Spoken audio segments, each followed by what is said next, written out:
this is Mackenzie. Hey, this is Owen. Don't forget to like our show and subscribe.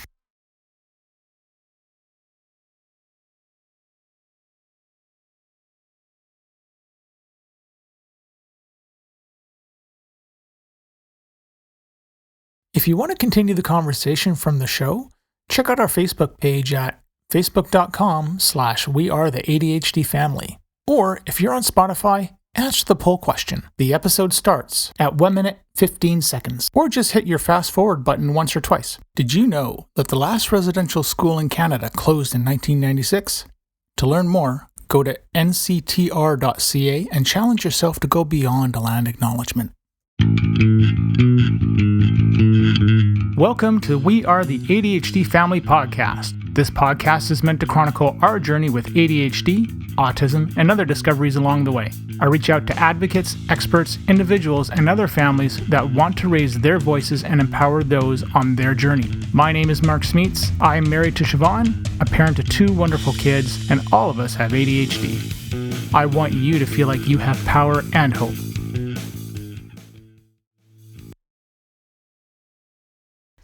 I got into the car the other day to go to the pool, and I didn't know that Mackenzie was in the car the previous day, just kind of playing around. So I get in, look in my rear view mirror, and, you check yourself out and check the car out. And that's when I saw 3 stuffed animals, all with seatbelts on, ready to drive. So I did what any responsible parent would do. I took them to the pool with me. And then I took them out when I got to the pool, but I gave her stuffies a ride to the pool.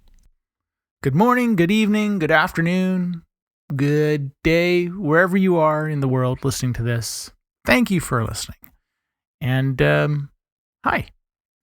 I just finished a really cool interview with a lady by the name of Cathy Goett. She is a ADHD coach, and she puts on a summit.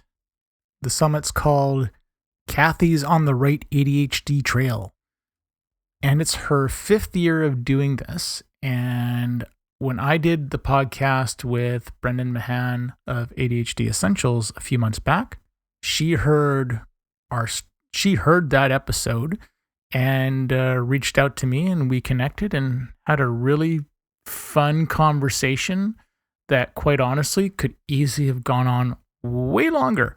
But there's only so much time to do these things. So a couple little summit details. It's May 17th to 19th, which I believe in the States may very well be Mental Health Awareness Week. And we talked for about a half hour. Pretty cool. And on this summit, there are going to be 15 ADHD professionals, coaches, counselors, therapists, teachers, and me, which I'm blown away by, like seriously. And it's cool because we really focused on talking about advocacy. And so some of the questions that she was asking me were things like, what makes an advocate? How can you be an effective advocate? You need big actions to make a difference, or what are good advocacy actions to start with? And I did talk about the sensory friendly swim, which has got its own update, and I have to bring that into it to an episode at some point, but I'm waiting for something to sort of be confirmed, but it's really, really, really, really positive. And this is a cool thing. And I just thought I wanted to do like an episode of just talking about the things that I couldn't have brought up. Like, in 30 minutes is not enough time for me. I need more. And especially when I get really excited, I really have fun doing this.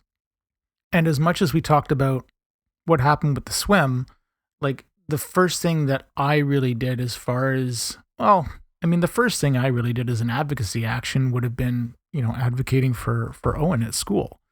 But the second thing that had a big, profound effect was getting that strip of street paved right out by my house, because that made a difference to the general public. And kids or families who are going up that part of the road with strollers don't have to go over gravel anymore. It's a smooth piece. Someone who may have a wheelchair, they can go up and down it unimpeded. And that made a big difference. It's something I'm proud of. And I think one of the big takeaways I have from just that conversation was just the act of bringing people along. And I know when I was talking with her about this, that theme just kept on ringing through in my head. And for example, there was at one point where she mentioned, and I called her out on it very gently, of course, but I don't want to hurt anybody's feelings. ADHD, and she said disease, and I'm like, no, we have to be very cognizant of our language and what gets used, because this is what perpetuates the stereotypes, keeps them around, right? This is not a disease. It is neurological, it is hereditary, it is genetic, and that is not that's not there. So again, doing it that way, bringing her along with that ride and saying, not necessarily holding up a sword and saying, you're wrong. No, it's not the point. When you begin to practice these kind of things, it becomes easier. It really does.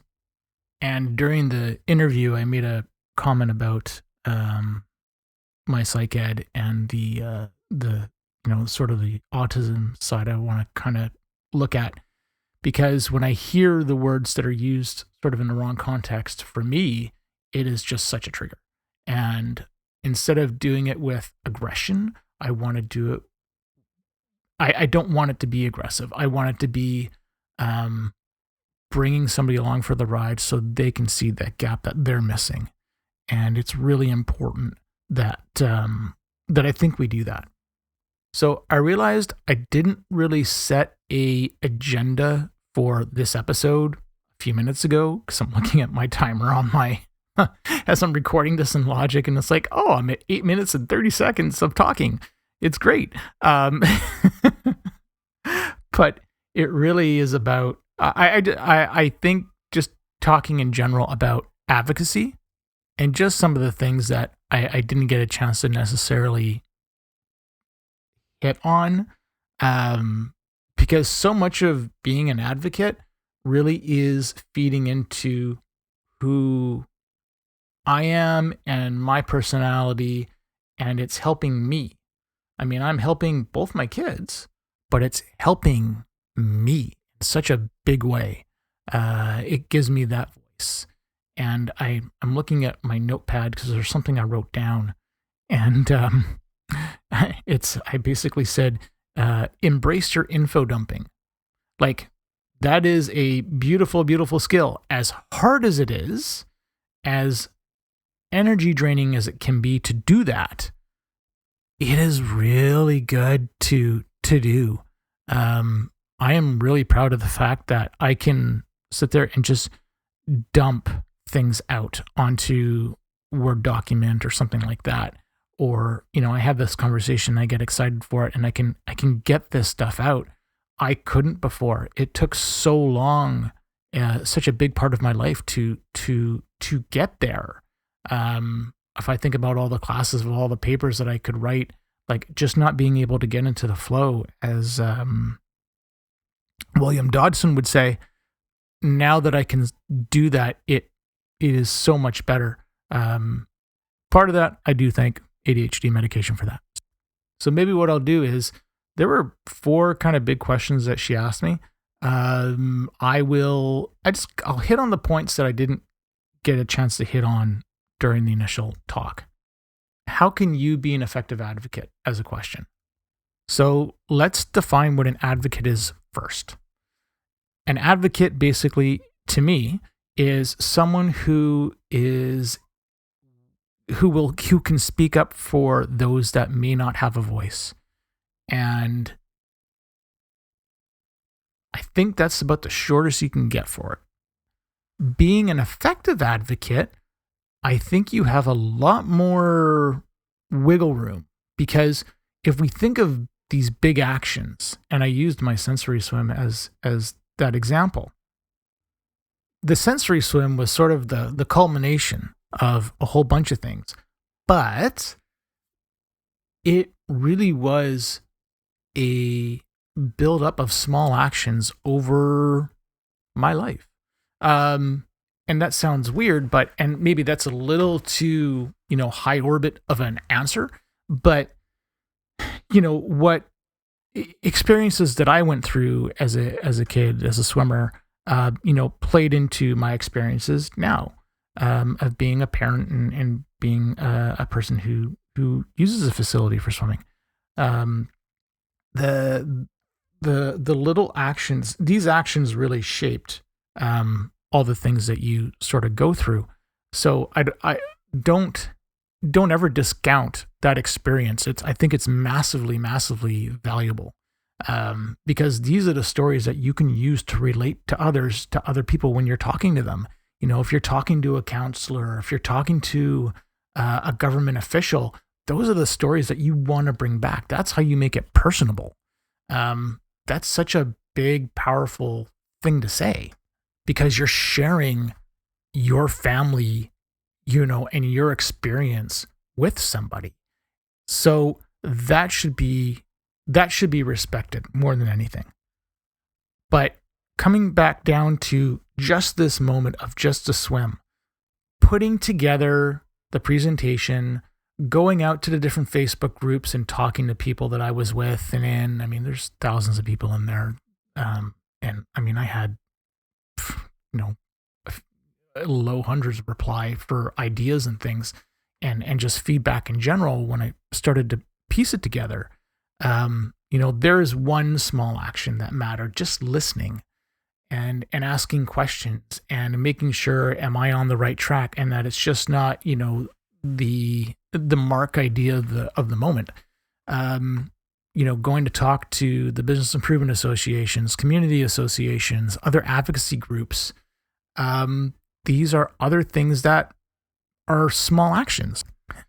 When you put all those small actions together and you present them to council, there's your big action right there. You have all this support, everybody's with you, and that's what I think. This is what makes people's heads turn when they see the diversity of groups that you have, from business to disability advocates to,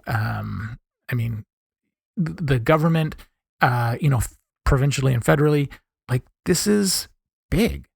That's how you make this big. That's how you build. That's how you start to build that energy. And sorry, I also need to put in a lot of the Facebook groups and give them the credit, because these are the parents that go through this stuff, and it's awesome. The other question was, do you need big actions to make a difference? No, you don't. And I think I just illustrated that really well. It's the big actions are the end results, right? That's the shift and the change that you want to see. But there's nothing to stop you from, you're having a conversation with somebody and you call them out on a term that they use that isn't correct or isn't affirming or something along those lines. And I think that leads really well into the last question, which was, what are good advocacy actions to start with? Number one, talk to people. And really, you're trying to put yourself aside for these things. Be good. If you can learn to be that person in the middle that communicates between all different parties, that's a really, really valuable skill to have. Because then you can translate what one party needs to somebody else, and you might be able to bridge the gap of that lack of understanding. And that has come in so incredibly handy because, just for example, shutting off the music. There are, you've got if you have a child who's a sensory seeker, for as an example, that child may actually like the music. Well, the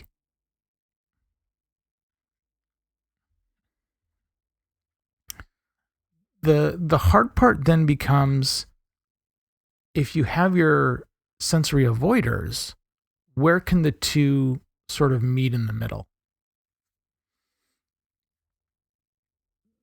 That I've had more than one parent tell me that it's playing into the idea that if you're autistic, you need to have silence.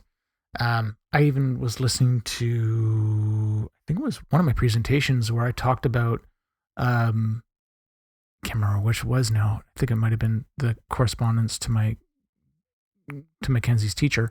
The idea that, getting headphones allows you to concentrate. Well, really, I'm saying it wrong. But, having headphones on will allow you to block out distractions, may help, focus yourself, but it may help with focus is what I'm trying to say. For some, it may not do anything at all. I think that's where the line sort of gets drawn, is as much as I want to say turn off all the music, some people do generally like it, but trying to get to the point in not a roundabout way and it's making it really hard. It's the idea that if somebody was to replicate this somewhere else, the swim program that is, that you'd have to turn the music off. It isn't about necessarily turning off the music. It's really about being aware of what's going to help somebody at that time. So the only way to do it, the easiest way to do it, just shut that thing off. It's simple enough to turn the music back on anyways. But as helpful as I'm trying to be, or we're trying to be, when we advocate, just being aware that sometimes these actions have a consequence that we may not be aware of just yet, and I think that was one of them. And that's something where you put yourself in the middle of that piece, that you put yourself in the middle of that conversation, and you're trying to translate what someone might be missing, or trying to understand what the mechanisms are between what this one person's saying and the other person's saying. It takes time to develop that skill. One of the easiest ways to do it is work on language, work on understanding what's affirming and why, and giving somebody the choice. That I think is a massively useful skill. And it's the right thing to do. The right thing is to give that person the power to define what a disability is for themselves. It's not for us to dictate to others. It is for, really, we want to be able to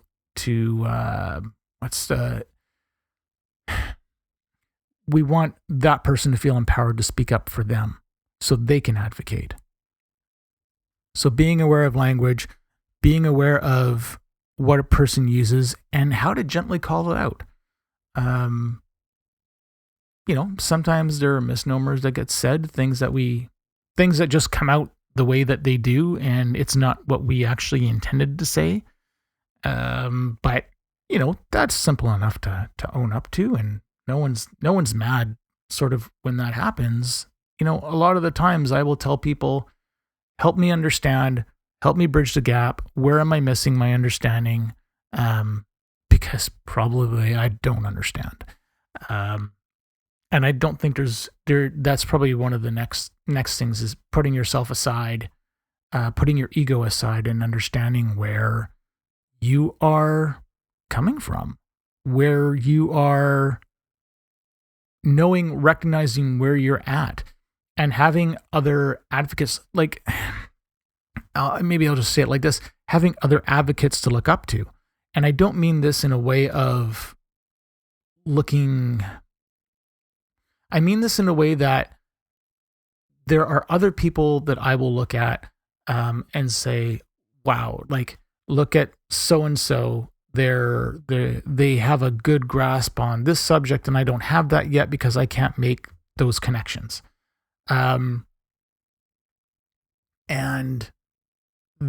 that's something for me to break down continuously and always work towards, what are those gaps that I'm missing? What are those pieces that need to switch out? What is the piece of thinking that I need to switch around? So thinking in that sense of always wanting to improve is a huge deal. And another thing that I think is really unusual is the fact that I identify as male, but being a guy, so much of advocacy in general has been, maybe that's wrong. Maybe there's just something I've noticed up here where I live. But there aren't many men advocating at all. It's very, I think of one other person off the top of my head, or actually maybe a couple more.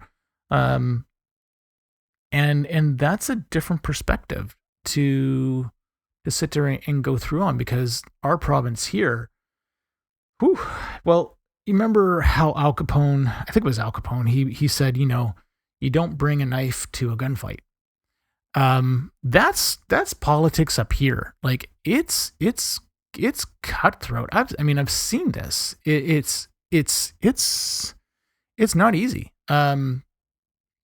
And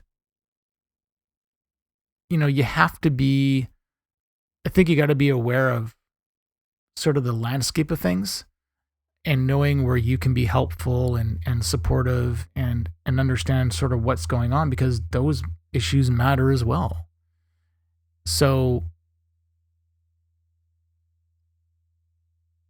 I haven't encountered much. I don't know.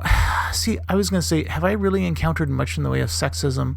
I don't think so. I think because I'm male and I'm white, and I recognize that privilege, really, there is, it's not really there. More than anything, whatever privilege I have, I should use it to help open doors and give space for others. I did this with a reporter. She wanted me to talk about just some changes we have up here in our school system and a few other political things. And I was like, you know what? In this case, this was affecting high school students. And because both of my kids are still in elementary, I said to her, look, as much as I would love to sit there and talk, we can definitely do that. I'm not the one to talk about high school issues because my kids are not there yet. That's not a space for me to take up.